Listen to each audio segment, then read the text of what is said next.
siguen emitiendo gases de efecto invernadero. En Centroamérica la naturaleza ya se empezó a dañar. Se derriten los polos y aumenta el nivel del mar.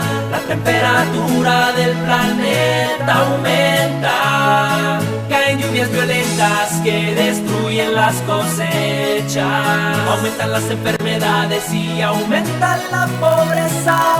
Tenemos para cambiar el mundo, cambiar el planeta y que la capa de ozono se recupere. Para cambiar el mundo se necesitan metas, juntos lo podemos lograr. Únete a la meta, rompe las fronteras, une tu bandera, el mundo ya empezó a cambiar. Y no esperes, únete a la meta como una sola fuerza contra el calentamiento global.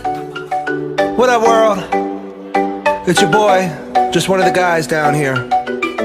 Well, I could be more specific. I'm a human, and just wanted to, for the sake of all of us Earthlings out there, just wanted to say